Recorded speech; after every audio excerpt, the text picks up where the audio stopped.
号外！天才探长许腾宣布提前退休，退隐山林。我宣布提前退休归隐那天，全城大快人心。唯独我那自称能共享凶手视角的神探师妹慌了神，在民众给他开的庆功宴上，全程找人。我能有今天的成就，全靠我师姐许腾的栽培。我希望大家能帮我找到他。上一世，我本是名噪一时的天才探长，可每次找到线索，都会被刚入职的苏淼抢先一步公布。众人纷纷嘲笑我江郎才尽。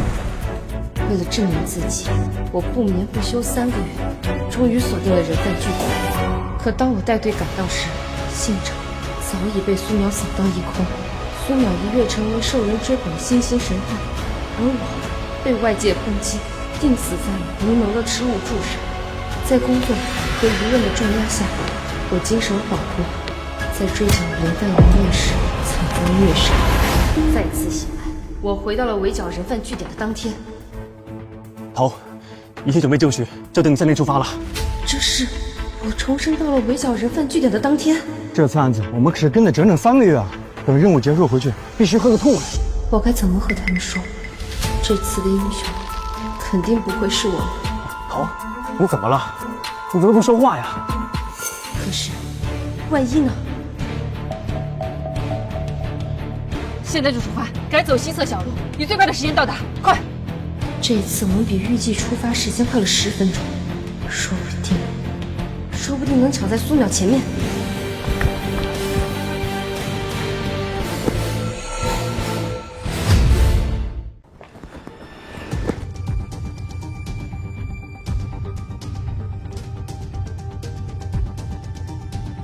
血袋们怎么冲得这么猛？仓库里有敌人平定不少陷阱啊！别动，我站弹。右侧敌方埋伏较多，我们从这绕过去，直捣黄龙，救出人质。果然这次还是晚了一步吗？部队他们怎么可能全部避开敌人布置的全部陷阱？是啊，还有罪犯可能埋伏的位置，也是我们提前标记过的。他们怎么全都知道？上一世也是这样。我们耗时了3个月锁定的窝点，被苏淼3天找到，还先我们一步进去解救了所有的孩子。因为你想重大抢到案子分给你们的，为什么你们3个月没有找到的地方，人家苏神探坚守后3天就找到了？你们是饭桶吗？这是一群无能的废物！如果不是你们，我孩子也不会受这么久的罪。你要怎么赔偿？哎，许队，你们太过分了！这3个月，我们许团长……其实我之所以能这么快破解案件，也多亏了我拥有与凶手共享视角的能力。我师姐没有这种能力，那也是正常的。不过师姐，我之前看到你有带着队员在案件上打牌，这多多少少有点不妥吧？上，受过名利找你化作探长的初衷，身为你的老师，你太让我失望了。一时间，我百口莫辩，成为了众人口中的无能探长。我根本不信苏淼能共享犯罪视角，可我到死都没有想通，为什么苏淼总能先我一步说出我发现的线索，找到我锁定的凶手。既然有机会重来，这次我一定要搞清真相，绝不能重蹈覆辙。我们3个月的部署，又给苏队那边做了嫁衣。许队不是被称为天才探长吗？怎么我调到许队这边来，一个案子没破过？刚才许队让我们直接撤队也很蹊跷，不会真像外界说的那样，许队有别的心思。苏淼和我同出师门，办案思路相似也情有可原，可是怎么会巧合到所有想法一模一样？而且上辈子老师也是不分青红皂白的就指责我。他受过名利找你化作探长的初衷，身为你的老师，你太让我失望了。这到底怎么回事？喂，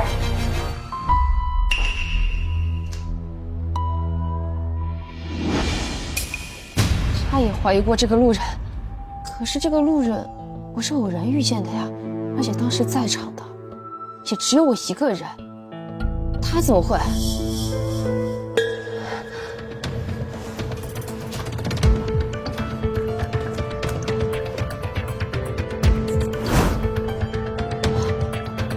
从侦查方向到犯人侧写，甚至我随手画的现场草图都一模一样，这到底是为什么？每个案子都不同，苏苗想的怎么会和我完全一样？这到底是为什么？啊，813连环杀人案的凶手又作案了，现在立刻带队到现场。是。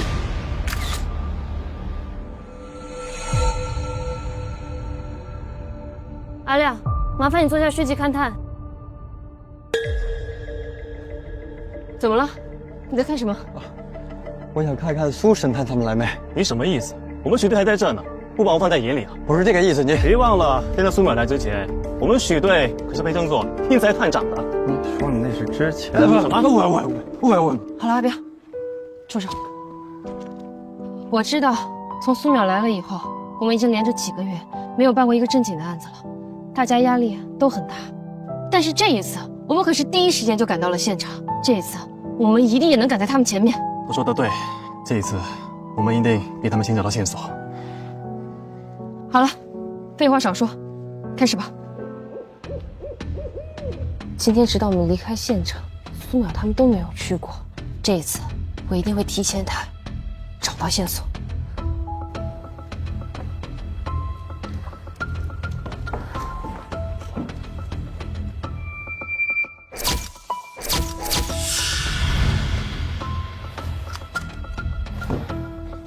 虽然不知道苏淼他是怎么做到的，但是为了以防万一，我还是小心一点好。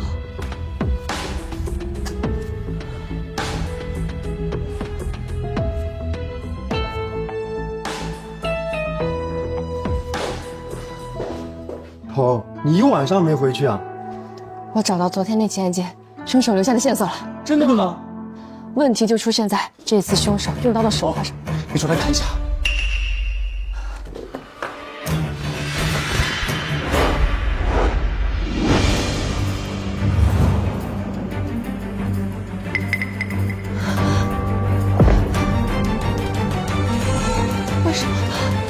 为什么会是这样？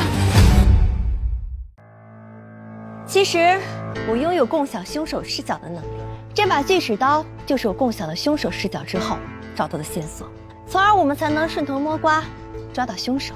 居然能共享凶手视角，怪不得苏神探总能第一时间破解案件。这下所有凶手都该瑟瑟发抖了，谁都别想逃过苏神探的眼睛。自从您入行后，之前名声在外的天才探长许唐就再也没有探过一场案子了，对此您怎么看？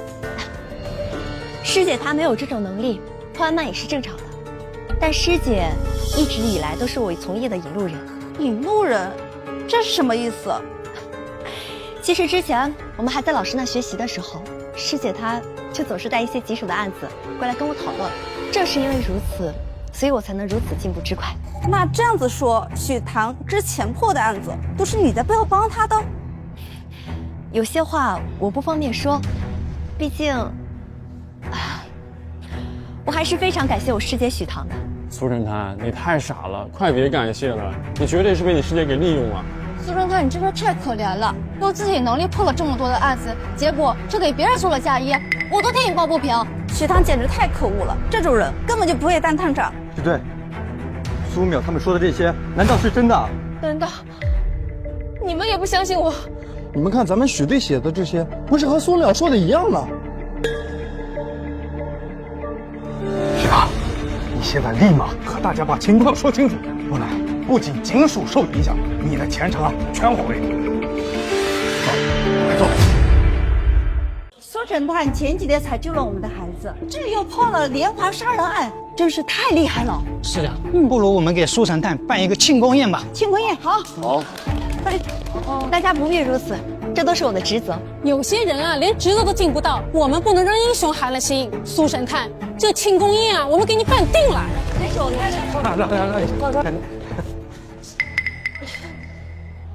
许探长，为什么苏探长来了之后，你就没有再破解过一次案件了呢？我听说你之前破的那些案子都是苏神探帮的，是真的吗？各位，我们许唐和苏探长有那么一点点误会，今天我特意带他来澄清。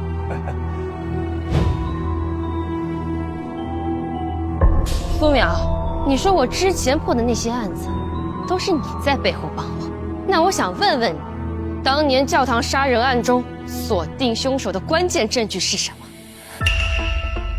教堂杀人案不是许唐的成名案吗？我记得这可是特级保密案件啊。是啊，当时我还想采访来着，结果什么信息都没有收集到。许唐，你这是干什么呀？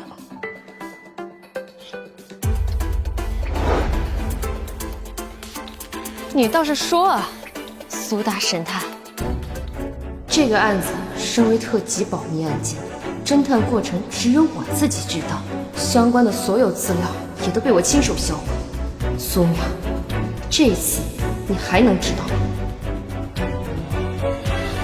师姐啊，我真的不知道，你为什么要问我这个问题啊？难道你忘了？还是我告诉你的？我通过凶手视角，看到他办案后，将受害者钱包里的100元大钞还编好排了序，所以我们才能锁定有强迫症的线图啊！你怎么知道？你怎么会知道？田念图，昨日里想你师妹的推理也就罢了，今天你敢添乱砸场子吗？老师，看许探长的表现，苏神探说的可能是真的。许探长不会以为时间久了，苏探长就忘记这个事情了，所以就是要借此机会来证明自己没有偷袭他的推理。这还是许唐当年的成名案，原来也是抢了苏神探长的功劳，真是丢脸！滚吧滚吧！和这只能待在一个空间啊，我都觉得恶心。为什么？苏淼到底是怎么知道的？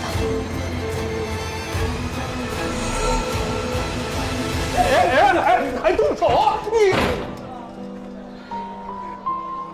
你好不为之吧你！铁巡长，哎，你也欺负我！铁巡长，大姐姐，有人让我把这个送给你。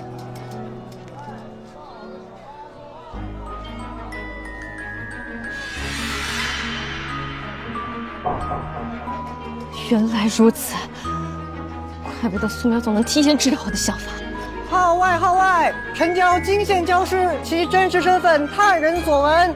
号外！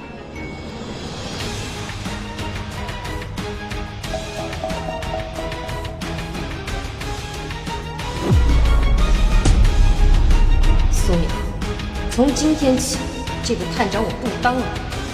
我倒要看看你这个新兴神探，是不是还能破得了案？许唐又在搞什么鬼？巡长，上面通知城郊焚尸案凶犯作案手段残忍，已经引发民众恐慌，必须要尽快破案。把许唐找来，这个案子他负责的。学长，我第一时间联系了许队，可是他说他已经退休回家了，这事跟他没关系了。许唐没经过我同意，他怎么敢？巡长，昨天许队让我把这交给你。这个许唐越来越无法无天了，不就昨天说话跟他说的响一点吗？至于撂摊子不干嘛，一点不顾全大局。说回家就回家，那这案子谁来办？不是还有苏神探吗？反正许唐也是靠着抢苏神探的推理才成名的，现在他走了，这不刚好吗？苏淼现在在哪？苏神探正在参加民众给他举办的庆功宴上。我现在就去找他。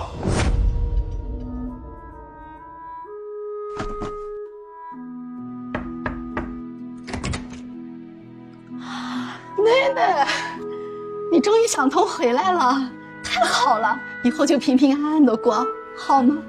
好，来。苏淼，快用和罪犯共享视角的能力锁定焚尸案的凶手。直接许唐去现场了吗？我这大家盛情难却，走开。对，哟，别喝了。许唐啊，提早退休了。什么？许唐这个贱人，他怎么敢？我能有今天的成就，多亏了我师姐许唐的栽培，所以我希望大家能帮我找到他。师姐许唐一直都是我做探长的精神支柱，也是我的榜样。我真的害怕他会想着再做傻事，我恳求大家帮我把他找回来。苏神探，你就是被他欺负太久了，他走了正好，以后就是你的时代了。是啊，他这种毒瘤走了，就是普天同庆的大好事啊！别吵了，苏神探，你赶紧跟着铁巡长去查焚尸案吧，我们期待你再次破获大案。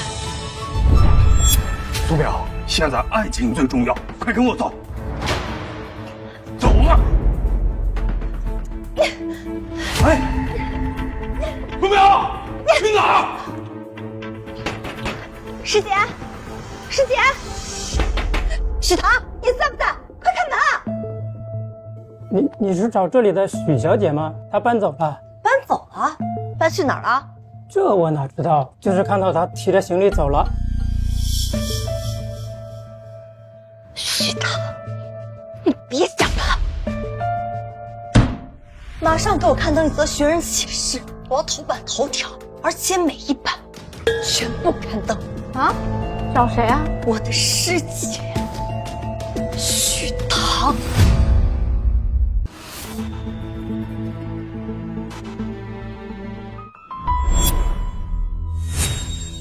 到底是谁在帮我？糖糖，这么晚了怎么还不睡呀？好容易不工作了，好好多休息休息。我一会儿就睡。那睡觉前记得把这杯牛奶喝了。好。哎，对了，你爸白天打电话，好像有什么事儿告诉你，你记得给他回个电话。好，好，早点睡。难道是我爸？喂，爸，白天那个小男孩是你派来的吧？你是不是知道真相了？什么小男孩？什么真相？你在说什么呢？不是爸呀。什么是我不是我的？白天爸爸给你打电话是想告诉你，有个叫孙淼的女人，她在全城的报纸上都在刊登你的寻人启事。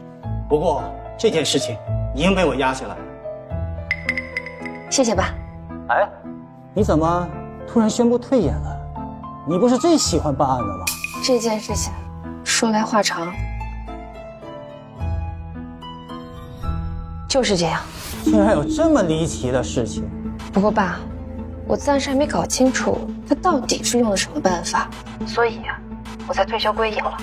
结果才一天他就着急了，全程找我。果然和我想的一样，他没了我，根本没办法独立破案。糖糖，有什么事情需要爸爸帮忙的吗？爸，你去帮我查一件事情吧。苏淼，你这2天跑哪里去了？凶手抓到了吗？喂，是许唐找到了吗？不好意思，苏小姐，我们接到通知，必须要把你登的寻人启事给撤换下来，特地通知你一声。什么？为什么？为什么要撤？上面通知我们也没办法了，再见。喂，苏淼，这2天你一直在找许唐，焚尸案没办。什么焚尸啊？哪有那个心情？我只是太担心师姐了，所以想把她找回来。案子的事儿稍后再说。苏淼，孰轻孰重，你分得清吗？许唐的你别管了，现在最重要的是把案子给破了。苏淼，我叫你办案子，你找许唐，难不成没有许唐你破不了案啊？当然不是，我现在就破。不过我要先去趟现场，否则我没有办法立即使用共享视角的能力。你们2个，既然苏淼到现场勘查了，你们2个去给他打个下手。来。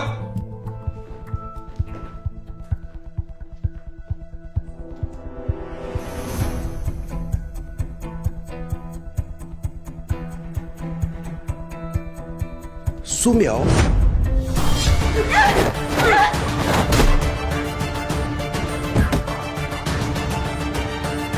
哎呀！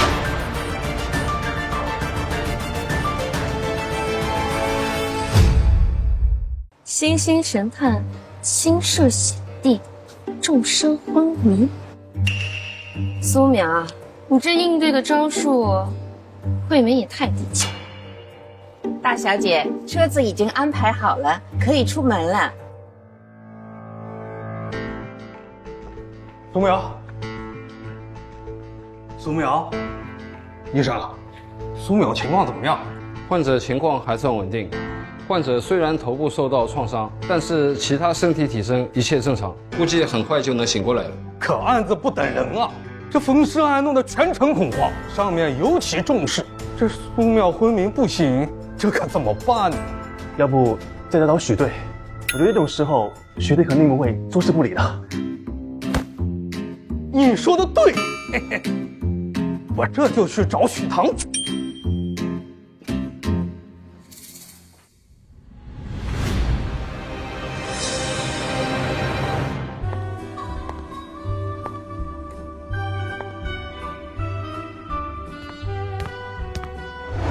猜猜我是谁？居然是你！好久不见，许唐。你不是在留洋吗？什么时候回来的？在你的案子第一次被苏淼抢先的时候，你一直关注着，也算是巧合吧。只不过是后来报刊上看到你的消息越来越频繁，我就特地留意了一下，所以找人给你传来那张纸条。只不过我没想到你做的这么绝，居然直接宣布提前退休归隐，让苏淼再也找不到。因为我根本就不相信苏淼能共享凶手视角，因为他的每一次案情分析都和我一模一样。只不过之前我一直纠结于寻找真相，放弃了可以从根源上解决问题，还多亏了你给我的灵感。嗨，我也没做什么。哎，对了，你调查清楚他为什么每次都能提前我一步了吗？我是有查到一些事情，但是还不确定，所以我想请你爸帮我一起。我爸？叔叔都能查到是我给你传的纸条，所以啊，我相信有了叔叔的帮忙，我们肯定很快就能查到结果。好，那我一会儿给他打电话，有什么要求尽管提。那就辛苦你了。放心，包在我和叔叔身上。许唐，我可算找到你了，快跟我回去办案。巡长，我已经退休了，局里的案子和我没有任何关系。许唐，我可算找到你了，快跟我回去办案。巡长，我已经退休了，局里的案子和我没有任何关系。你那么年轻，退什么休啊？哎呀，你都不知道，你不在这几天，局里都闹翻天了。我已经不做探长了，局里翻不翻天和我有什么关系？再说了，你们不是还有苏大神探吗？哎呀，别提了，苏淼到现场探看情况，被人打晕，到现在都没醒过来。在现场被打晕了？那凶手抓到了吗？没呢，现在断上焚尸案，2个案子压我头上，我压力大得很呐。哦，许唐，哦不，许大小姐，你一直是破案率最高的探长，无论外界怎么说你，我对你啊一直非常有信心。是吗？那当然是真的了。我知道之前的事让你伤心了，但这次啊，外界对这个案件啊非常重视，而我们压力也很大，局里需要你的帮助。局里需要我的帮助，我就要去啊！我被受害者家属说失职，被报界记者辱骂无能的时候，局里在哪儿？你又在哪儿？我在局里工作这么久，破获了这么多大案，大家都称我为天才探长。听说案子是我在破，就能安心的回家等待结果。就是，大家都夸你啊，是城市之光。城市之光，我看是警界耻辱吧。从苏淼来了以后，他每一次破案都抢在我前面，渐渐的，大家都说我是无能的庸警，就连我曾经帮助过的人，也会用最恶毒的语言来攻击我。苏淼能力出众，这也是不争的事实啊。能力出众，你知不知道，他苏淼离了我，根本没办法破案。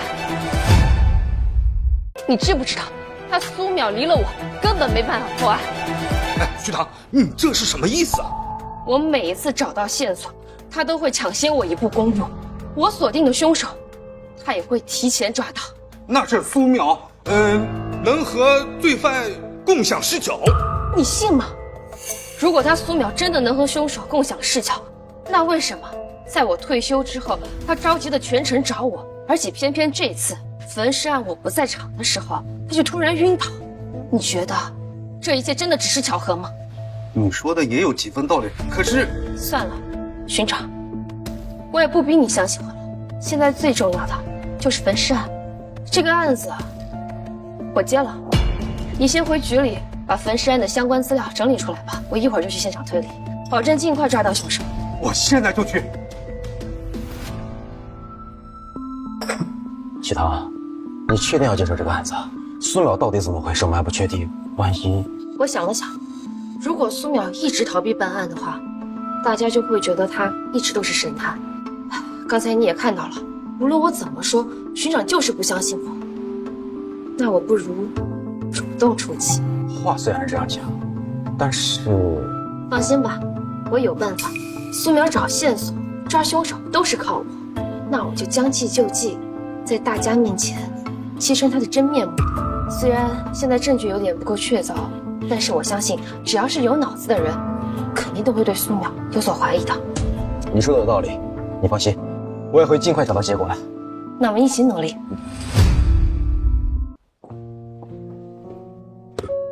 这苏大神探真是惨，为了破个案，被人打成这个样子。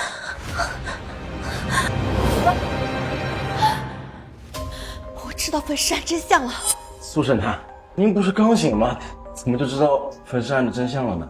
我之前虽然一直在昏迷，但是我的大脑一直在运作，所以我看到了凶手视角，我知道真相了。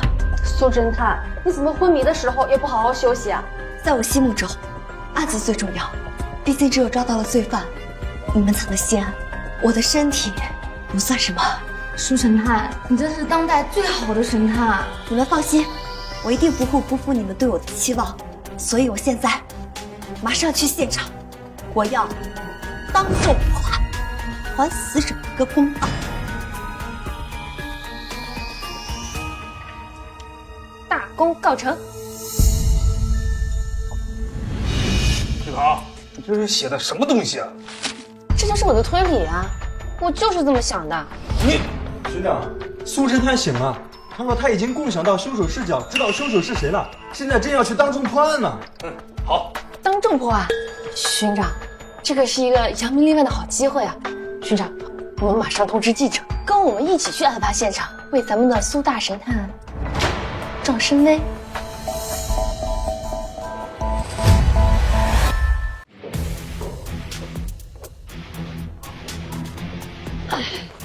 苏神探，这案子到底是怎么回事？凶手到底是谁？是啊，凶手杀人手法如此凶残，青天白日的杀人焚尸，实在是无视法纪。苏神探，你要把他给揪出来，让我们大家安心啊！大家安心，我已经共享了凶手视角，我现在就告诉大家真相。呀，师姐，你怎么了？这段时间你去哪儿了？我可担心死你了。你是在担心我，还是在担心你自己破不了案？师姐，你这话说的，我当然是担心你啊。徐探长，你什么意思啊？怎么一来说话就夹枪带棒的？就是啊，苏神探那可是带病在破案，你一个退休的无名探长，在这说什么风凉话？就是啊，就是够了。怎么说，许唐也破了不少案子，你们不敢诋毁他。苏淼，你快说你的。其实这次的案子，死者是一个年轻女性，我看到她被凶手拿一把尖刀直接刺中了心脏，瞬间鲜血迸溅，惨不忍睹。凶手还十分残忍，一刀不够，他还连中4刀，身上的衣服都被鲜血染尽了。你能不能闭嘴呀？一刀不够，他还连中4刀，身上的衣服都被鲜血染尽了。你能不能闭嘴呀？让我闭嘴！苏神探，你说死者是一个年轻的女子？对啊，死者是一个年轻的女性，大概年约17、18，身材娇小，面容娇俏。哦，对了，我还看见她嘴角有一颗泪痣。你说你看见她被一把尖刀刺死？对，那把刀大概5、6厘米长，把她身子都给刺穿了。苏神探，你是不是搞错了呀？你作为一个警署探长，难道没有看卷宗？就算你没有看卷宗，那报纸上也说了，死者是一个40岁左右的中年男人啊！什么？这怎么可能？苏神探，你今天这是怎么了？怎么连死者的性别都没有搞清楚？我有个问题想请教一下师妹，你说被害者是被一把长度大约在5到6厘米的尖刀给刺死的，而且刺穿了。可是一个成年男人的身体厚度大约在10到20厘米，别说刺穿了，恐怕连刺一半都做不到吧。是你，我怎么了？我不过是有一个问题想要请教师妹你而已。苏淼，你怎么犯了那么基础的错误？哦，还有，这是一起焚尸案啊！你能看到的应该是凶手如何动火吧？为什么你的重点却是凶手如何拿刀刺杀的呢？你能看到的应该是凶手如何动火吧？为什么你的重点却是凶手如何拿刀刺杀的呢？我还没说到这儿呢。这次案件的凶手是将死者残忍的杀害，然后再纵火的。检验报告上写的清清楚楚，受害者是生前活活被火烧死的。苏淼，你搞什么鬼啊你？你故意的！我故意什么？师妹，你不会说你之所以做出这么离谱的推理，是因为我吧？我的意思是，我在这里办案，你来搞什么了？就是，这许站长不是宣布退休了吗？怎么还来现场？难道真的是他影响了苏神探？毕竟苏神探之前可是从来没有出现过这种情况。可不是我自己想来的，是有人求我来。没错，是我请许唐过来破解焚尸案的。不过在我们来之前啊，许唐已经对焚尸案做出了推理。什么？更巧的是啊，苏淼刚刚所说的和许唐半个小时前在警署所写的推理是一模一样的。什么？这么离谱的推理过程，许探长，你不会也是那么想？完了，凶手这回是彻底抓不到了，天才探长和新兴神探都陨落了。虽然这个焚尸案的凶手我还没有分析出来，但是这个推理过程我是故意这样写的，因为我想借此告诉大家苏淼的真面目。我是故意这样写的，因为我想借此告诉大家苏淼的真面目。什么真面目？就是他苏淼离了我，根本破不了案。我是什么？就是许唐，你别太离谱了。这苏神探能破案，是因为他能共享这凶手的视角。许探长，你可就别往自己脸上贴金了。大家来看看吧，这是我半小时前在警署写的案情分析，是不是和刚刚苏淼所讲的每一句话的每一个字都一模一样？这真的一模一样哎！而且许唐说这是他半个小时之前就已经写好的，那也不可能是抄袭苏侦探。这到底是怎么回事啊？还不止这一次，上次人贩绑架案，我事后看到苏淼写的案情分析也和我的一模一样。还有后来的813大案，我刚找到线索，他就拿着那条线索破了案。你少危言耸听，每次破案我都在你前面，你拿出什么证据证明是我抄袭你啊？也是啊，这每次都是苏神探先一步找到线索，然后先一步破案呢。是啊，而且刚刚苏神探和许唐也没有任何接触啊。难道真的是个巧合？可是这一次，我可是比你先写出了案情分析。苏淼，你能告诉我为什么你还能说的和我一模一样？没错，这个是我亲眼所见的。苏淼，解释一下吧，到底是为什么？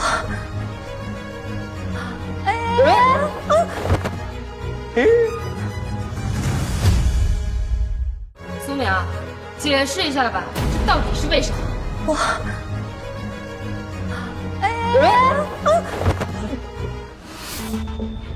他怎么晕倒了？因为这样，他就能逃避我问的问题了。逃避？你是说他装晕了？不可能吧？这苏神探怎么可能会装晕呢？是不是装晕？试一下就知道了。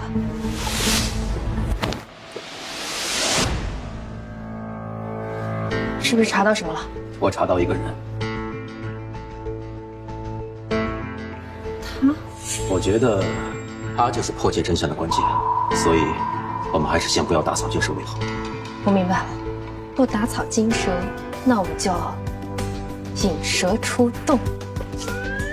你们两个嘀咕什么呢？学长，你看咱们苏大神探为了破案殚精竭虑，都张栋晕厥了，你还不赶紧送医院啊？不是，你是说他是？哎，巡长，这可是人命关天的大事啊，你还在犹豫什么呀？他可是苏大神探啊，他可是民众心中神一样的存在。他要是有个好歹，大家的唾沫星子都能淹死你了。嘿，一个个都在搞什么幺蛾子啊？还杵这干嘛？赶紧把苏神探送医院呐！走！我们要见苏神探啊！要见一下的！都别在这里扎堆了啊！有什么事情等苏神探醒了再说。苏神探都醒了，还有什么又不能见的？哎呀，安静！有什么消息我们会公布出来的嘛？赶紧回去吧。李提姐还公布什么？我们要见苏神探。没有见。等，我们要见苏神探了。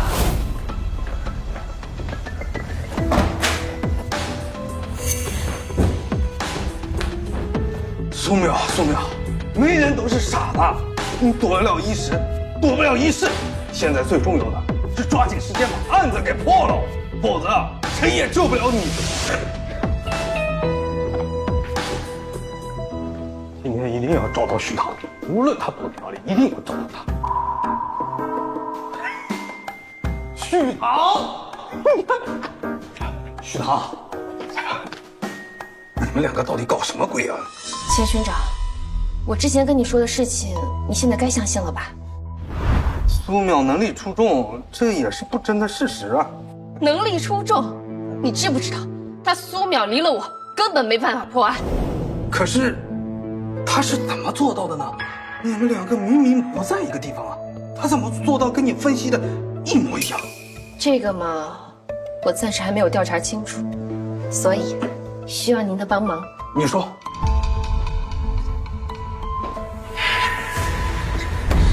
徐棠，你这个贱人，居然敢当众拆穿我，害我被人质疑。淼淼，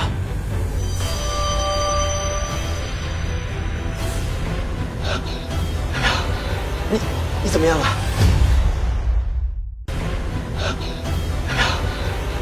你怎么样了？老师啊，我没事。你说许棠是不是知道真相了？不应该呀，我们用的那个秘法，一般人都不会知道的。我想许棠应该是误打误撞。就算是误打误撞，他也让我差点报案，我绝对不能坐以待毙。那你想怎么办？苏淼，没人都是傻的，你躲得了一时，躲不了一世。现在最重要的是抓紧时间把案子给破了，否则谁也救不了你。我要抢在许棠前面，把焚尸案破了，只有这样，我才能挽回局面。那也得徐棠他正常破案才行啊。可是现在他怀疑你，他肯定不会轻易的破坏就范。那就看老师你的啦。我？你可是他的恩师啊。我之前当众指责他，他也不会听相信我的。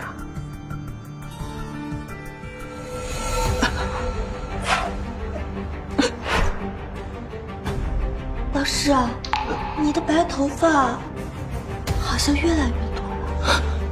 淼淼，你救救老师！你之前答应我你会帮我。我当初答应老师，那是因为老师听话，可现在老师好像不听话了，那我为什么要帮你？我什么都听你的，我现在去找徐棠，让他一切都正常推理。这才听话呢。老师啊，那我可就等老师你的好消息啦。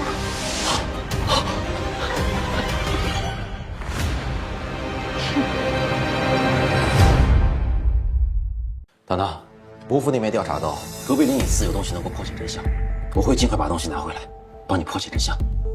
一路顺风。等走了。秦县长，许棠呢？许棠在哪儿？你说许棠啊？哎，他心灰意冷，说要永远的离开这里。这会儿啊，应该在车站了。什么？这……哎呀，那么着急吗？许棠，许棠，老师，你不能走。圣哥啊，我凭什么不能走？我已经没有留在这里的必要了。许棠，老师对不起你，老师向你赔罪。这老师怎么给学生下跪？第一次接到老师给学生下跪，这学生不怕天打人吗？老师，你这是什么意思啊？你是我的得意门生，有什么话咱们不能好好说吗？我们两个已经没什么好说的了。你的得意门生是苏淼，我留在这里已经没有发挥的余地了。徐棠，我知道你一直在探究真相，如果你不离开，我会把真相告诉你。你为什么要帮我？这里不是说话的地方，我带你去个地方，我来告诉你原因。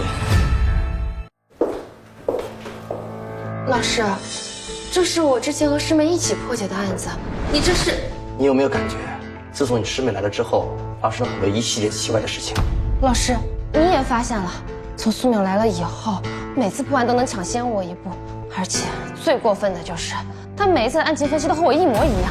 你俩都是我的学生，你两个什么样的能力别人不知道，我很清楚。苏淼她根本没有能力在你前面破案的。那既然老师知道，为什么要当众说是我剽窃他的推理？我做这一切都是为了演戏。演戏？我早就察觉这些事情不对劲，为了探查真相，我故意演戏来迷惑苏淼，以此博取她的信任。原来如此。经过我多方打探，我现在找到了一个绝佳的破解真相的办法。什么办法？那就是你把焚尸案给破解了。我现在找到了一个绝佳的破解真相的办法。什么办法？那就是你把焚尸案给破解了。破解焚尸案啊？为什么呀，老师？他每一次的案情分析都和我一模一样，这一次的焚尸案，我好不容易让他栽了个跟头。要是我再把焚尸案破解了，他肯定还是会和之前一样抢先我一步。不会的，这次老师帮你盯着他。糖糖，你相信老师，老师一直站在你这边的。糖糖，你是老师最看重的学生，难道你忘了你之前的梦想吗？我的梦想。老师，我以后一定会为每一个含冤而逝的生命找出真相，讨回公道。你说过，你会为了每一个受害人找出真相，讨回公道的，难道你都忘了吗？我当然没忘。没忘就好。现在当务之急就是把焚尸案给破解了，其他的老师帮你解决。只要你把焚尸案给破解了，其他的真相老师帮你找。好，那我现在就破案。男，姓，年约40。蠢货！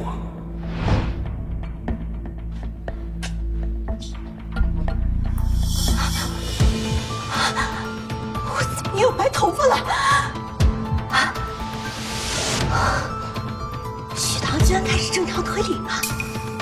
死者成年男性，约40，身材健硕。我要叫这记者来，我要破案。许棠是个贱人，竟敢杀我！糖糖，你怎么不写了？不行，老师，我还是担心。你担心什么？之前苏淼每次案情分析都和我一模一样，每次都会抢先我一步破案。我已经吃过太多这样的亏了，我不想再为他做嫁衣了。不会的，老师答应你会盯着他的。你不要再犹豫了，赶快大胆的做呀！不是，我相信老师一定会帮我盯着苏淼的。可是我刚才的思路确实是卡住了，我再回去研究一下卷宗吧。这样吧，明天我一定破案。好。贱人，许棠，你个贱人！贱人！苗苗，事就成了，我说服许棠了。成个屁！许棠那个贱人根本就没有在推理，他肯定是在想办法搞我。不是，是因为许棠她思路卡住了，所以破不了案。她说她要回去研究一下卷宗，她给我保证了，明天一定破案。明天？老师，你确定吗？会不会在耍你啊？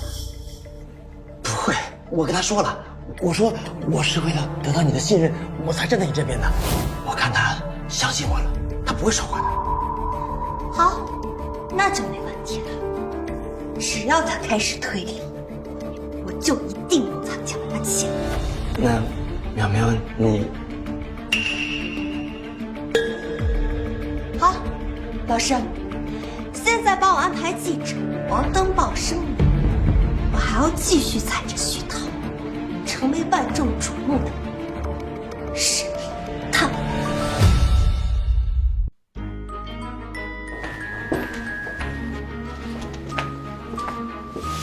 有现场办案了，这一天中午啊。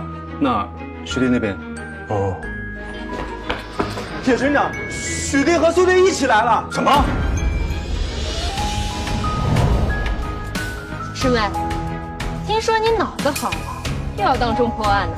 我之前确实因为受伤，所以出了点失误，倒是让师姐你看笑话吧。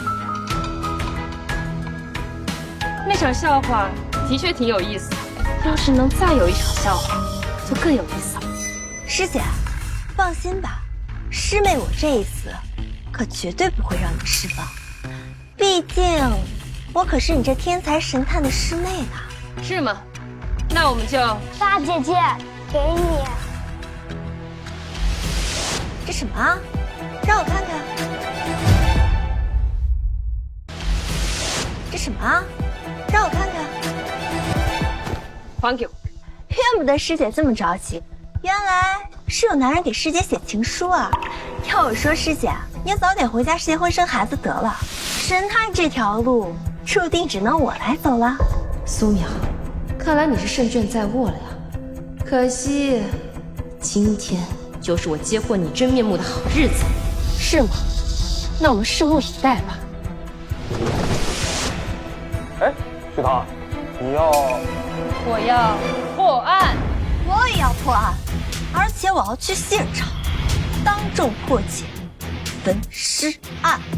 苗苗，我带了不少人过来，只要你今天破了这焚尸案，你就是名副其实最伟大的神探，无人能及。老师，谢谢你的帮忙。破案之后，那你能不能？老师啊，你放心，等案子破了，你想要的都能实现。等我成为众星捧月的神探，而许涛只能一辈子活在我的阴影之下，永无出头之路。苏淼，你这次真的能当众破案吗？当然能，我说了，我有与罪犯共享视角的能力。之前我确实因为头伤未愈，所以出了点失误。这一次，我脑中的画面无比清楚，我一定还死者一个公道。苏侦探，我们支持你，毕竟你之前破过那么多案子。不过我们听说你的师姐许唐也在侦破这个案子。我师姐许唐确实也在破这个案子，不过她可没有我这种共享视角的能力。兴许等我案子破了，她还在找线索，那她岂不是自取其辱？谁说不是呢？好了，诸位，现在我就要开始推理了。死者男性，身材健硕，面容稍毁，但无扭曲之态。面部稍毁，无扭曲之态，是为什么？代表他死于焚尸之前。代表他死于焚尸之前。死后焚尸，那尸检报告上写的清清楚楚，受害者是生前活活烧死。那就是尸检出了问题。为什么要死后焚尸？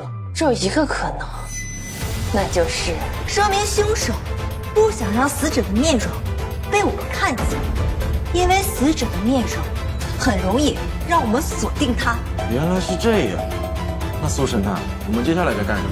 我已经查清楚死者的身份，而且我通过他之前的照片，锁定了他面容上的一个特点。蠢货们，等着为我欢呼喝彩吧！这个特点可以让我立即锁定凶手。焚尸案的凶手已经落网了。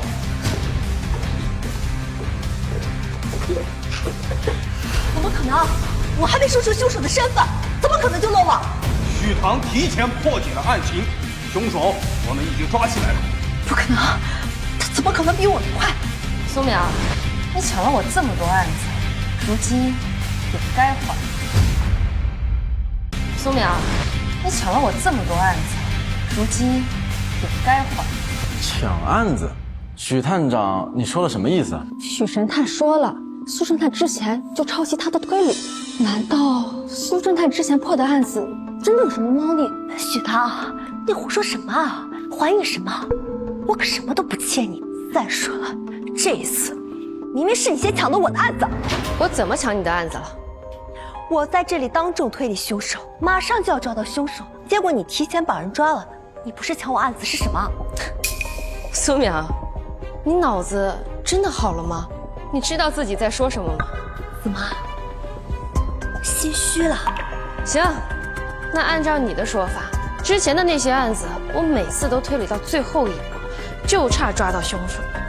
但你次次都抢在我前面抓住凶手，那是不是也可以说是你抢了我的案子？按照这个逻辑来说，确实是这样吧？那不一样，而且我有证据，证明是许唐，你剽窃了我的。什么证据？我敢说，你的推理过程跟我一模一样，分毫不差。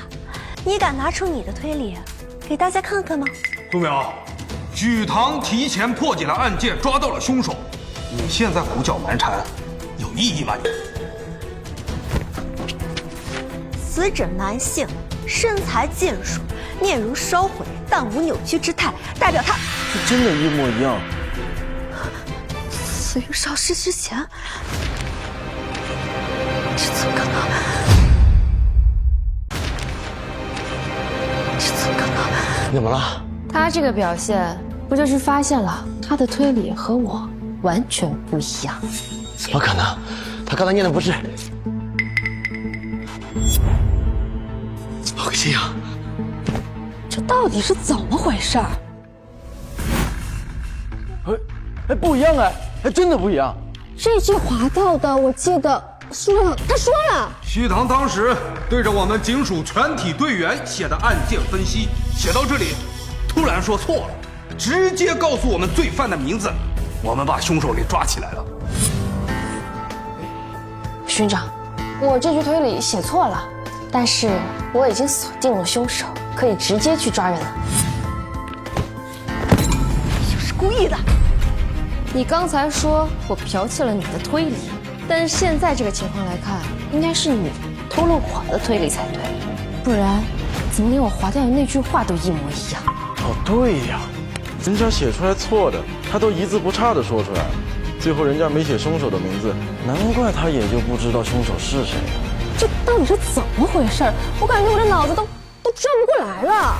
是啊，苏淼，我要亲手把你从神坛上拉下来，让你也尝尝众叛亲离的感觉。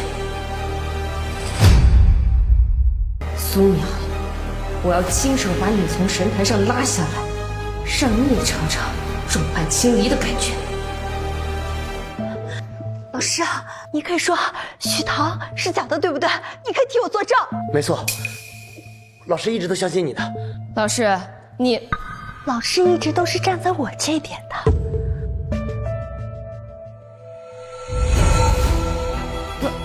老师，你的脸怎么突然一下子老了这么多？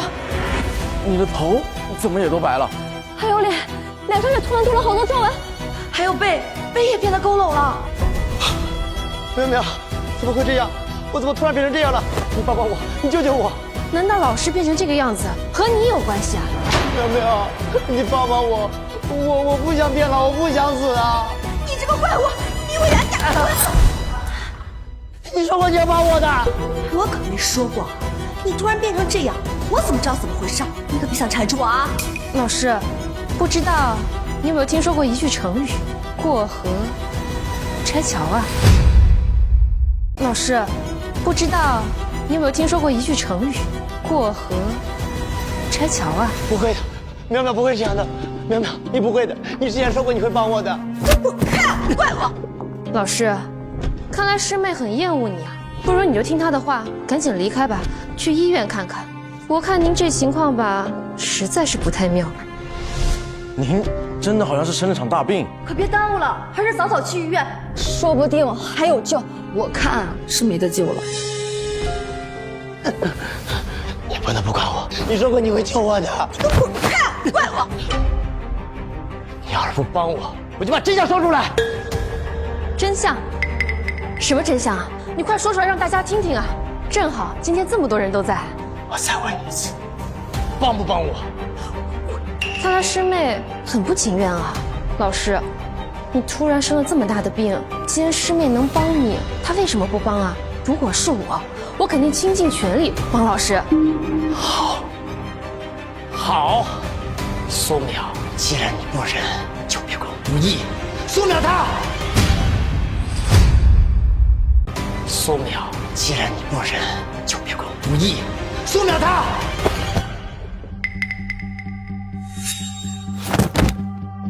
老师，我刚才说的都是假的，都不是真的，你们不要相信我，我脑子里不清楚，一直说了一些奇怪的话，你们不要相信。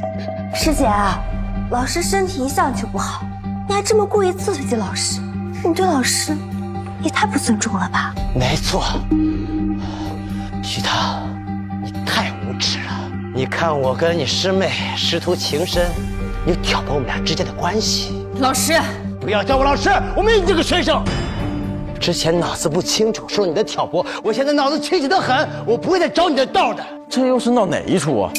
这沈老先生可是学术界的泰斗，怎么今天表现得如此奇怪呢？谁说不是呢？今天这师徒三人怎么回事？我说沈老师，全场看得清清楚楚，就你自己一个人在唱独角戏，一会儿要苏淼帮忙，一会儿说出真相，跟许唐有关系吗？铁巡长，你身为警署巡长，做事要公正，别以为许唐在你们警署有职位，你就偏袒他。你别胡说八道，我是就事论事而已。唐导，你要的东西整好了。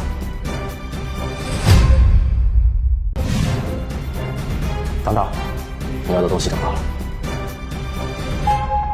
这个福袋你应该很眼熟吧？福袋？什么福袋？从来没看过。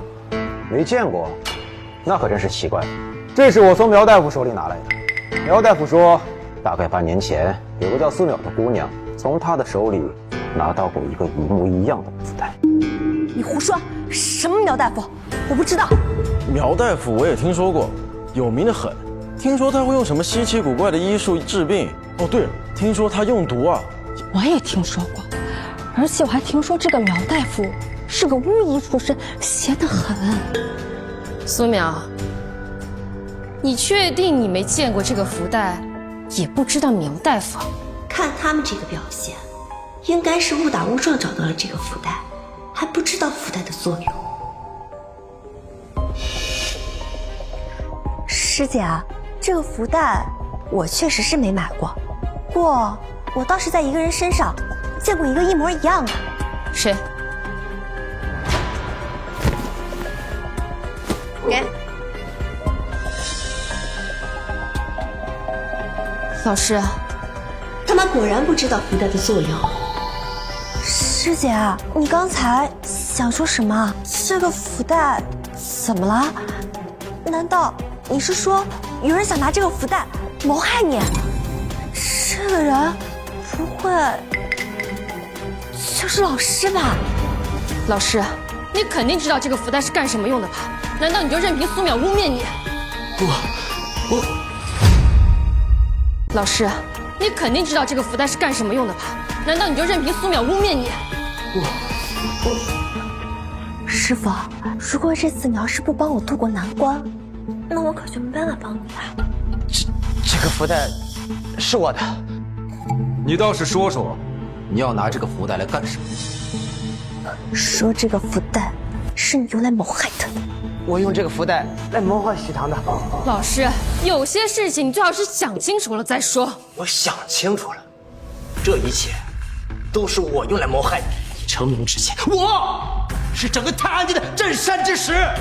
可是你破了教堂杀人案之后，人人都说你是天才神探，谁还记得我沈干？你嫉妒我？不，我只是不服。要不是我教你、帮你，你会如此炙手可热。可是你成名之后，你还记得我这个老师吗？尊敬，你所说的尊敬，在我看来不是一种羞辱罢了。行啊，既然如此，那你来说说，你拿这个福袋到底是怎么害我的？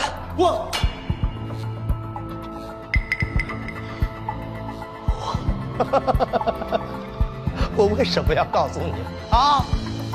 我让你一辈子都难以理解、难以解释，让你一辈子寝食难安。老师，原来你这么憎恨师姐啊！我憎恨她，我想毁了她。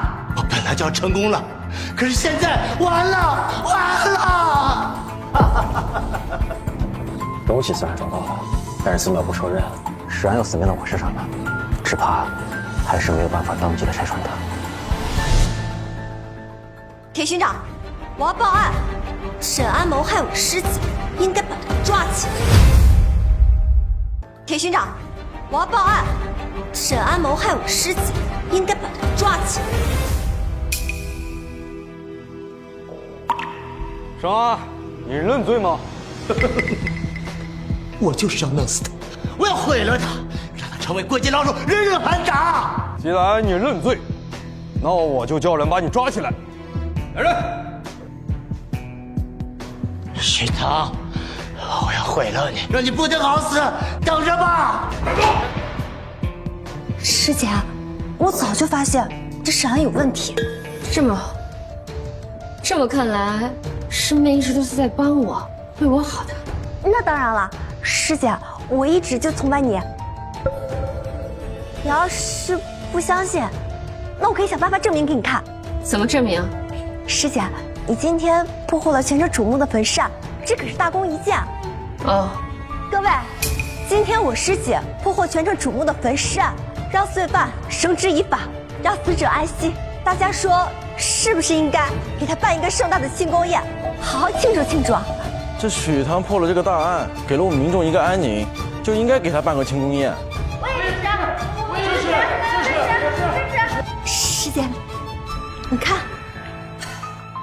师妹，既然你那么为我着想，看来之前的确是我误会你了。那当然了，师姐，我可是一直很尊敬您的。师妹，既然你这么好心，那不如我的庆功宴就交给你来操办吧。我？怎么，不乐意啊？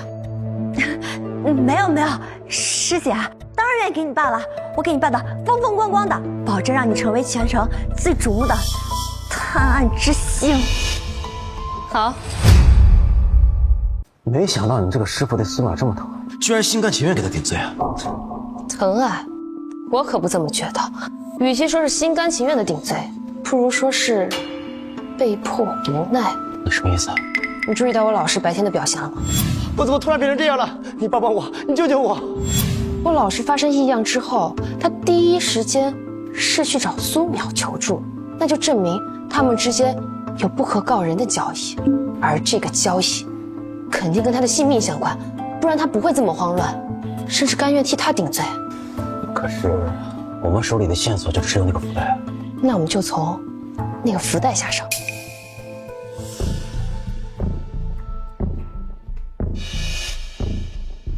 照照吧。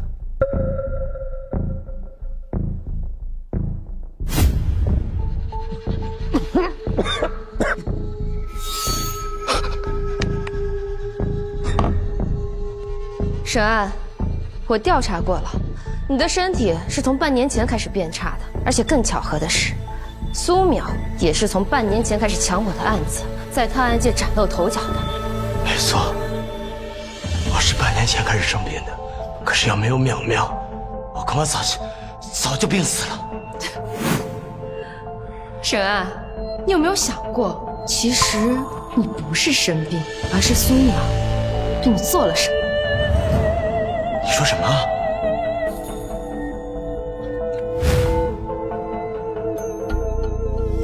其实这个福袋是苏淼给你的吧？不是用来害我的，而是用来救你的。其实这个福袋是苏淼给你的吧？不是用来害我的，而是用来救你的。看老师这副表现，我应该没有猜错。我不知道你在说些什么。老师，你的身体状况你自己最清楚了。你好好想想，如果苏淼真的是在救你，你的身体怎么会一天比一天更差？如果你真的想活命，不如和我合作。你能救我？贱人，你这还让我给你办起公演，贱人！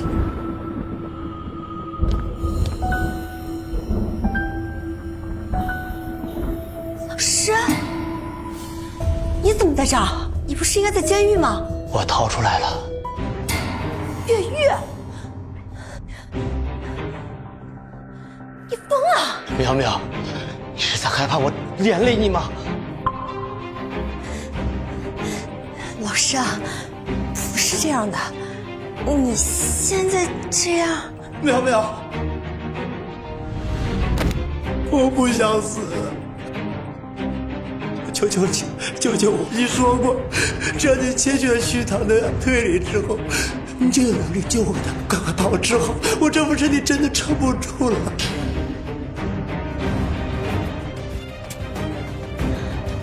老师啊，原本是这样的，但现在案子也破了，许棠也不再推理了，就是想救你，我也有心无力啊。你怎么知道他不推理了？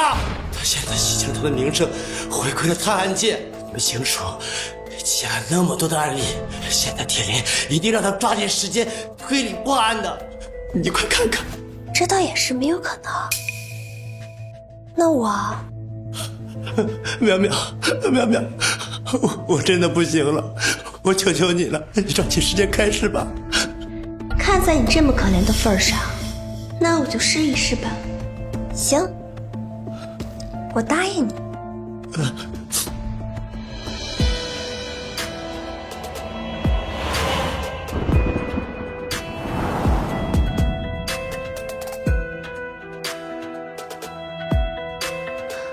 本是让我推理错了，其实我抓错了凶手，犯人不是他。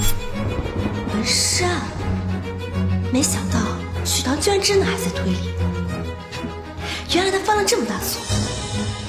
许棠，我一定让你好看。没想到许棠居然真的还在推理，原来他犯了这么大错。许棠，我一定让你好看。本市案影响恶劣，罪犯已被连夜执行枪决。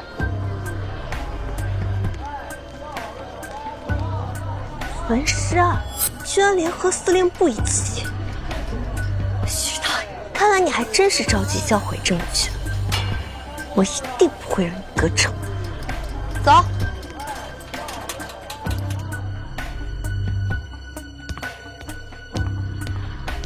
老师，你看，焚尸案，罪犯被连夜执行枪决。难道徐棠他真的推理错了案件，抓错了人犯？许棠这次彻底完了，不仅抓错了人，居然还提前处决犯人，这下谁也帮不了他。那我们要怎么办？人犯已经处决了，现在大家都相信他是神探呀。庆功宴。庆功宴？许棠现在不是想要一个盛大的庆功宴吗？那我就给他办，我给他办得风风光光的，到时候在他最开心的时候，我去拆穿他，让他在最高处跌落下来，摔个粉身碎骨。那是个好主意。淼淼，那你看我会面上都在起泡蜕皮，你快帮帮我。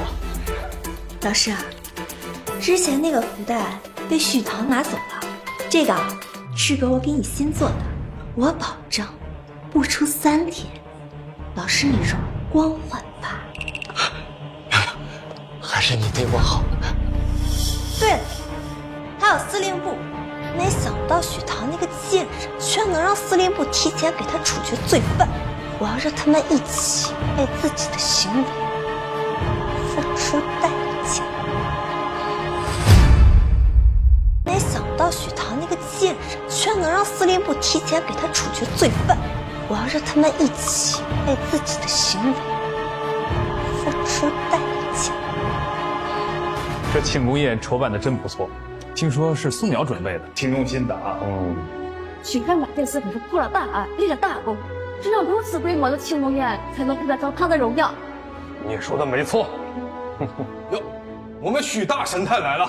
许探长不愧是天才探长啊，能在这么短的时间内破获大案，还我们一个安宁，不愧是我们的城市之光啊！许探长，请。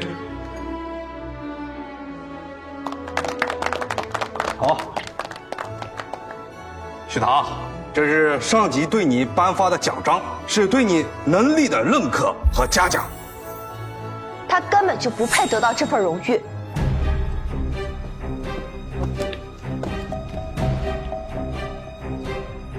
我不配吗？当然不配。各位，焚尸案的凶手抓错了人。哇，凶手错了。我听说犯人都已经被枪毙了。我也记得，好像听说那个犯人还是提前枪毙的。没错，一般来说，罪犯是不可能被提前枪决的。许唐之所以这么做，就是怕有人发现了真相，损害他的名声，所以想要来个死无对证。许唐之所以这么做，就是怕有人发现了真相，损害他的名声，所以想要来个死无对证。可是我看报纸上说，许探长是因为怕这个案件影响恶劣，所以才和司令部加速进程的，为了安抚民心，减少影响。这也没有啥问题啊。没问题，什么案子影响不恶劣？可为什么只有焚尸案的凶手刚被抓住就被枪决？这分明是许唐在杀人灭口。苏淼，案子可不是你红口白牙几句话就能定性的。你说了这么多，证据呢？没有什么证据证明许唐办错了案，抓错了人。苏淼，我知道你没有破解案件，心情不好，但你也不要如此捣乱了。我记得这次庆功宴是苏淼主动承接下来的。我当然有证据。那你倒是拿出来啊！证据就在你的笔记本上，你拿出来，大家一看便知。你说的是那个笔记本吗？就是这个。这个笔记本可一直都放在我家书房里，而我家的书房外人是肯定进不去的。你是为什么能知道上面的内容呢？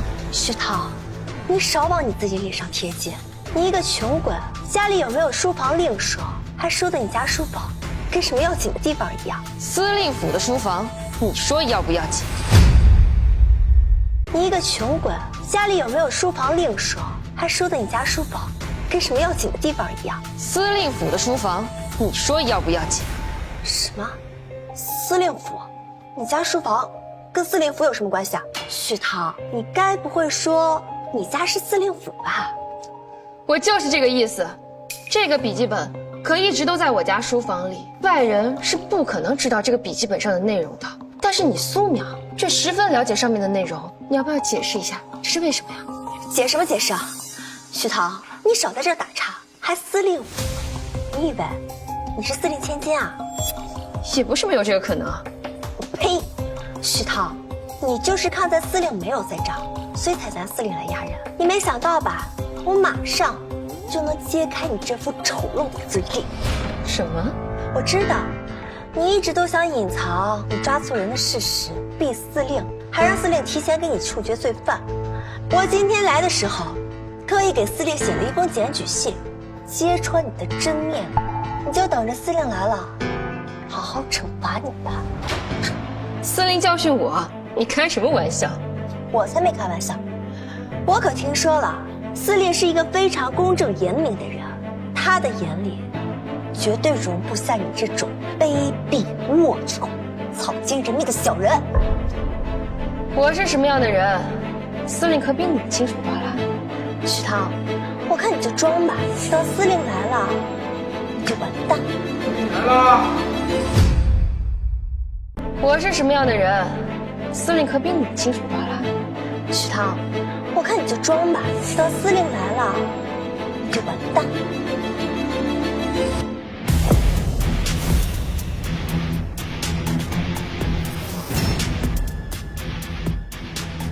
许唐，司令来了，你马上可就完蛋了，是吗？不见棺材不落泪，我马上就要背不起来。看来这苏淼真的有把握，要不然他也不会把司令真的请来。难道这次真的是许侦探办错了案子，抓错了犯人？苏淼，你真的举报了许唐？司令都来了，你还问这种蠢话？许唐，司令可不好糊弄啊！他要是问责，那该怎么办呢？你还以为他有挽回的余地吗？没了！我今天就是要让他一败涂地，彻底滚出踏界。你们就是在这里给大神探举办庆功宴的地方吗？司令，你终于来了！你要是再晚来一步，许唐的阴谋就要成功了。许唐的阴谋？你是谁？我就是给您写检举信的苏淼啊！您一定是看到检举信才来的，我就知道，您看到检举信一定会来找许唐问责。错了，我不是来找许唐问责。那您是来干什么的？我来啊，是本司令听说有人在这里敢欺辱我的掌上明珠。我来啊，是本司令听说有人在这里敢欺辱我的掌上明珠。什么？看出来，就是你敢欺负我的宝贝女儿。司令，我什么时候欺辱过您的女儿？你刚才口口声声地说糖糖怎么样怎么样，怎么到现在你又不敢承认了吗？我什么时候？您说的女儿该不会是……没错。爸，就这点小事，干嘛亲自来一趟？女儿，这可不是小事情，有人敢当众指责你犯什么冤假错案，如果是真的，这个问题会很严重啊。你不是亲口答应我要好好照顾糖糖吗？怎么就照顾出来这么一个结果？叔叔，是我的错。司令，您是许唐的父亲？妈妈，你觉得本司令连自己的亲生女儿都会认错吗？我不是那个意思。许唐，你怎么不早点告诉我呀？这不重要。什么？这还不重要？你们竟然是父女吧？没错。所以，你根本就不是看到我检举信才来的。也是因为那封检举信，我看到有人敢举报我的女儿，所以我就特意赶过来，给我女儿撑腰。我看到有人敢举报我的女儿，所以我就特意赶过来，给我女儿撑腰。撑什么腰啊？许唐你办错了案，抓错了人，你这样还为他撑腰？我错了。凭什么？凭我是许唐的父亲，这个理由不够吗？你身为司令，当众徇私枉法，你就这样，你不怕被人后人诟病？不怕，因为我相信我的宝贝女儿，她的推理不会错，更不会办什么冤假错案。就算有，也是你这种人诬陷的。我才没有诬陷她，我有证据，就在她手中的笔记本里，只要拿出来，大家一看便知，许唐就是抓错了人，抓了好人，还冤杀了无辜之人。只要拿出笔记本就能证明，你敢拿出来吗？既然你这么想看这个笔记本，那你提前告诉我，你是怎么知道上面的内容的？难道你们忘了吗？我可是有与罪犯共享视角的能力啊！对啊，苏淼是有这个能力的，他共享了许探长的视角，所以他能看到许探长笔记本上的内容。好像是这么回事。苏淼，你搞清楚，你能共享的可是凶手的视角，我是凶手吗？苏淼，你搞清楚，你能共享的可是凶手的视角，还是说你能共享的是任何人的视角？我是哦，所以你以前的案件分析和我一模一样，是因为共享了我的视角，完全抄袭了我的推理啊！对呀，他能共享许探长的视角，那以前也可以呀。既然这样，那就可以解释他为什么能做出和许探长一模一样的推理了。这真是细思极恐啊！苏神探之前次次都抢在许神探面前探案，会不会就是因为这个能力窃取了许神探的推理？许唐，你少胡说，你不要转移话题啊！我们现在说的是，你推理出错，冤杀无辜之人。你不是想看证据吗？行啊，我给你看，让你死心。那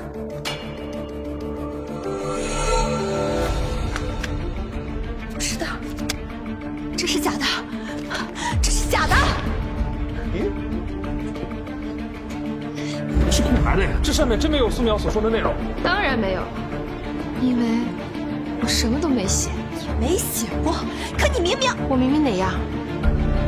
在脑海中想过。我什么都没写。也没写过，可你明明……我明明哪样？在脑海中想过。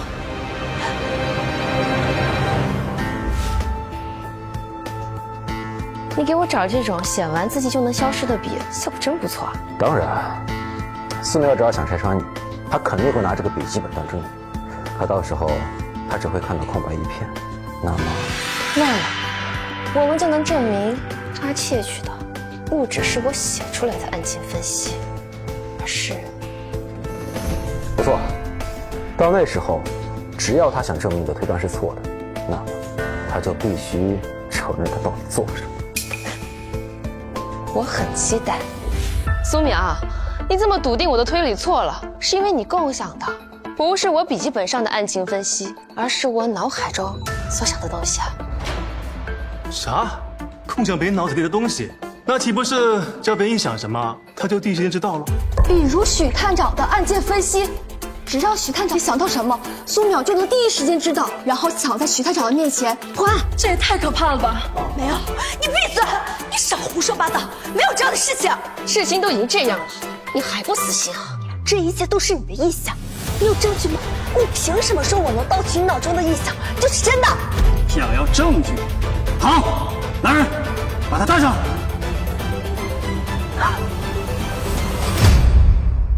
想要证据？好，来人，把他带上。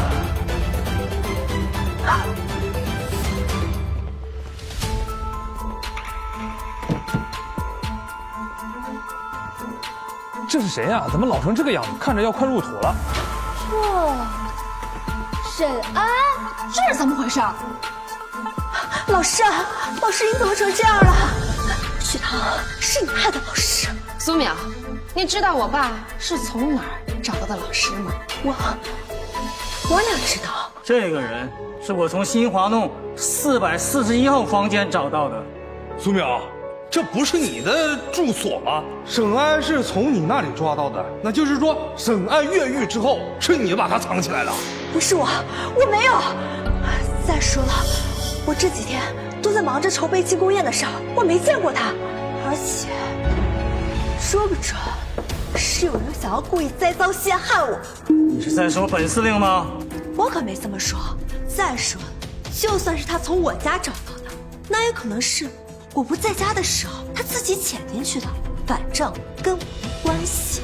行，不跟你说这个了，我只想告诉你，沈安是我的证人和证据。证人？那也太得开口能指证我啊！你是觉得沈安死了就可以死无对证了？少在这给我下套！他要是能开口指证我，那我就认；否则，我能。他要是能开口指证我，那我就认；否则，我能。苏淼，你就……老师，我看你现在情况很不好，我觉得你还是应该安静点。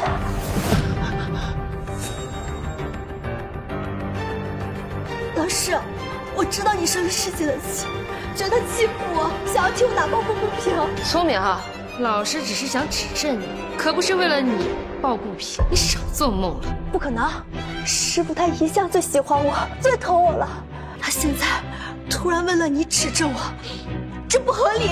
苏淼，我没有。老师，你听到了吧？苏淼，你要不？老师，老师，老师，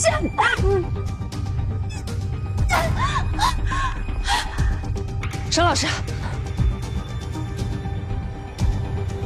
老师，老师没气息了。老师。师死了？老师死了，你这么高兴干什么？老师死了？老师死了，你这么高兴干什么？你少污蔑我！老师是我的恩师，只有因为老师，才有如今的我。我怎么可能会高兴？你当然会高兴了，因为老师死了，你就可以死无对证。你说的，好像是我害死老师一样，可大家都看见了，老师是自己气绝身亡的，跟我无关啊。是吗？当然是。你们看看，我手上还有老师吐的鲜血，要真是我干的，我肯定躲得远远的呀。大家请看，这是沈安的身体检查表，上面写的清清楚楚，他的身体是从半年前开始突然恶化。沈安是我和苏淼的老师，但其实他也就才45岁。可是大家看看，他现在看起来像几岁？沈安才45岁，看他这个样子，比我那80、90岁的爷爷都老啊。是啊，我太公公今年90多，比他精神多了。徐探长，沈安为何会这样？正常人也不会这么急速的衰老啊。是啊，正常人是不会这么快速的衰老的，但是人为可以。正常人是不会这么快速的衰老的，但是人为可以。为？对。是什么人啊？沈安是从半年前开始衰老的，大家可还记得？苏淼是从什么时候开始在探案界崭露头角的？我记得是半年前面粉厂的案子，那案子死过不少人，当时我们以为会是许探长您破的案，但结果却是苏淼破的。不错，面粉厂的案子，我不眠不休3天3夜才找到了线索。可就在我即将抓住凶手的时候，那苏淼却提前一步把凶手押解归案。这个事情我可以作证。当时许棠3天3夜都在警署办公室，第3天要和我们说线索的时候，苏淼她破案了。天哪，又是这样抢在前面。我说了，我拥有凶手共享视角的能力，但刚开始的时候，我并不能随意施力。但正好是这个时间节点，我共享到了。这有什么问题吗？问题就是，从那次破案之后，沈安突然吐血住院，头发也开始变白。你凭什么说这2件事情有关联啊？没有关联，难道是巧合吗？1次巧合也就罢了，2次、3次，这世间未免也有太多的巧合了吧？就是巧合，而且没有实证。就凭你在这儿红口白牙的臆想，就想栽赃陷害我告诉你，没门儿。谁说没有实证？这就是实证。谁说没有实证？这就是实证。这是沈安的福袋，也是当时苏淼你亲自从沈安身上拿出来的。一个福袋而已，况且什么都没有，能算什么实证？一开始我也没有发现这个福袋秘密，因为里边确实是空的，什么也没有。既然什么都没有，那还证什么证？我本来以为是这个福袋里面的东西在作怪，可是我想差了，其实作怪的不是里面的东西，而是这个福袋本身。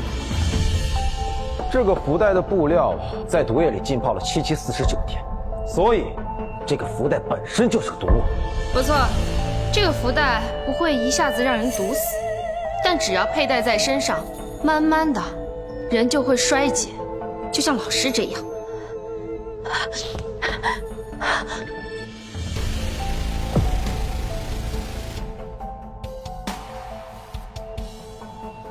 沈安吐血身亡，就是因为不久前，你又给了他一个更毒的福袋。你凭什么说这福袋是我给沈安的？况且，你不说老师帮我吗？那老师帮我为什么要害死他？因为你窃取了我的成果，成就了自己的荣耀，这样的事情只要没人说出去，你就会容光不现；但只要暴露了，就会万劫不复。而沈安作为这件事情的知情者，你自然不会让他活太久。而沈安作为这件事情的知情者，你自然不会让他活太久。你少在这胡说！说了这么多，没有证据吗？把证据拿出来！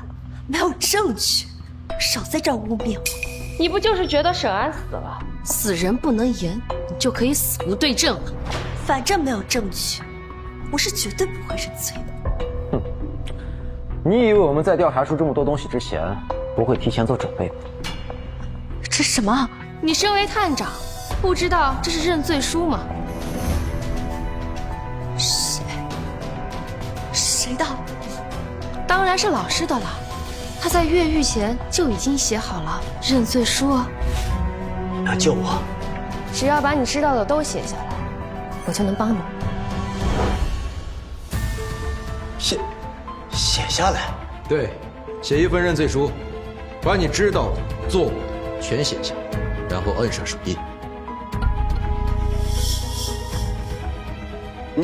你确定能救我？我确定。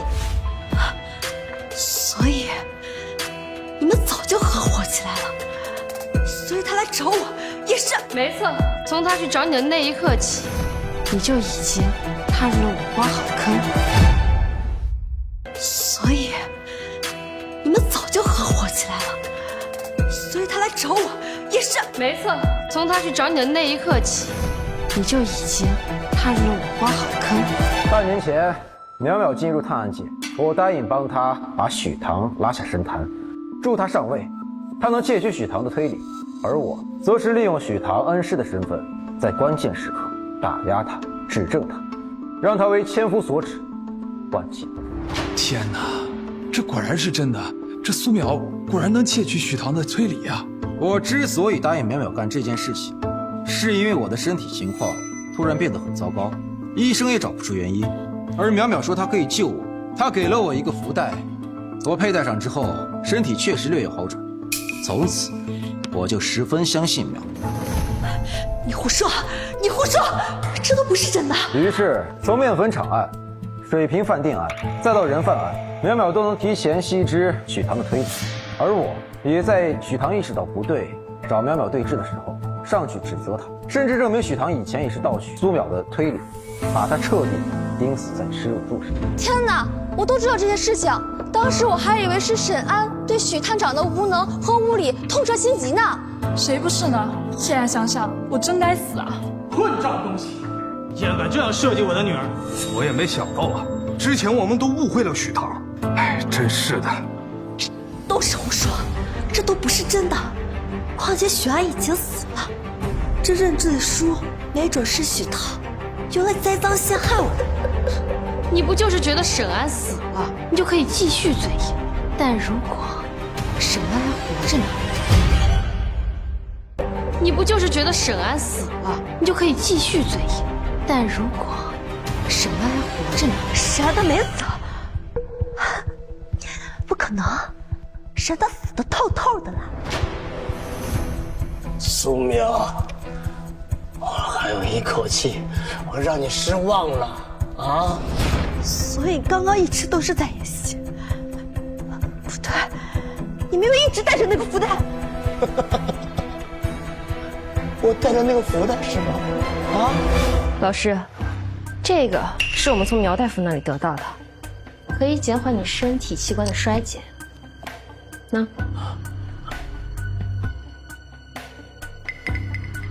你也不怕我们害你啊？我都这副模样了，还怕什么？哦，对了，这是苏淼给的我新的福袋，赶快把这个毒东西拿走，拿走。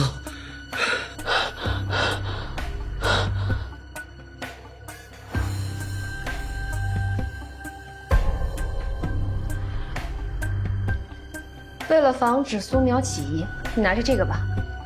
放心吧，没毒。原来是这样，你们心机也太深了。是你心机太深了吧？原来是这样，你们心机也太深了。是你心机太深了吧？苏淼，我那么相信你，帮着你，你竟然想要我的命！苏淼，你还有什么话可讲？徐涛，你少扯开话题了。现在说的是你抓错人，联合你的司令父亲，把凶手杀了，你该怎么狡辩啊？啊，真不好意思啊，那个也是我炸你的。什么？犯人不是他。推理出错，抓错罪犯。糖糖，这就是你给苏淼新挖的坑。是，我不止写出来了，我还在脑海里这样推理了一遍。我想，他一定会相信的。可是，经过前几天发生的事情，我想，他应该不会这么轻易上当。没关系，我还有别的办法。原来你是故意骗我的，你这个贱！当然。糖糖作为天才探长，怎么可能抓错罪犯？也就只有你这种蠢货会相信吧。不可能，都不可能，我才是神探。你怎么还没有从你的美梦中醒来啊？我就是神探，我是神探，我是神探，我是神探！放开，放开我！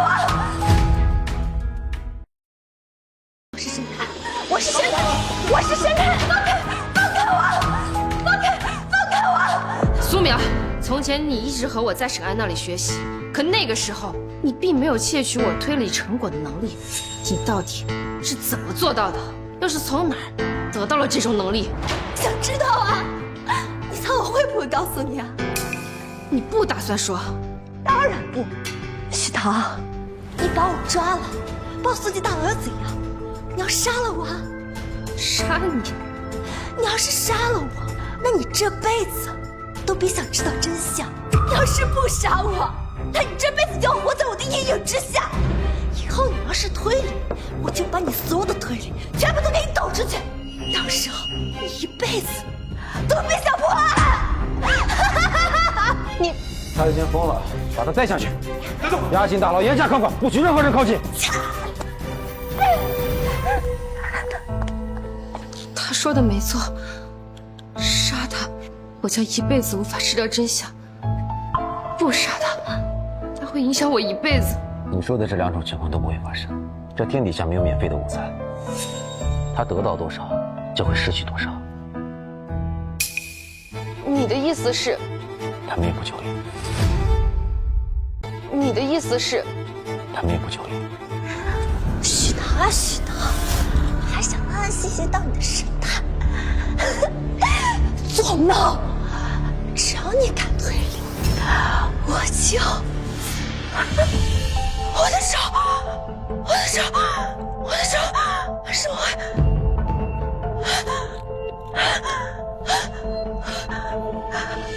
还有白头发。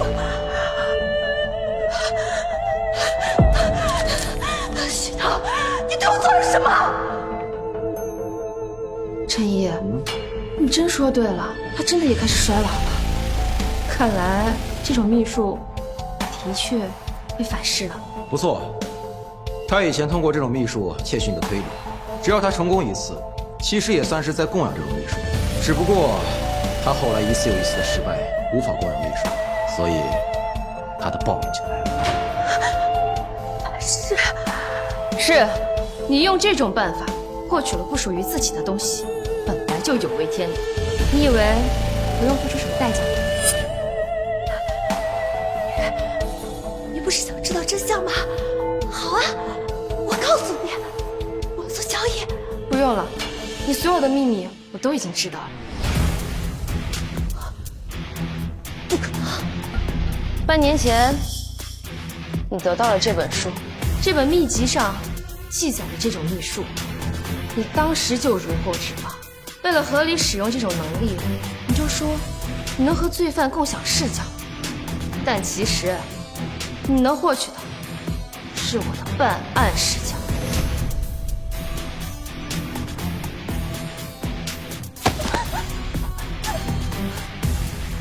苏淼，你已经被反噬了，天道好轮回，你得到多少就会付出多少，你就在这儿慢慢享受属于你的报应。要走，不要走！许棠，回来！你个贱人！一定会超过你，成为最有名的神探。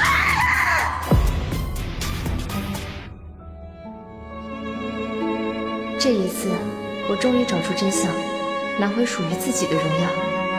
余生，我会继续热爱探案，为冤种呐喊，还世间清贫。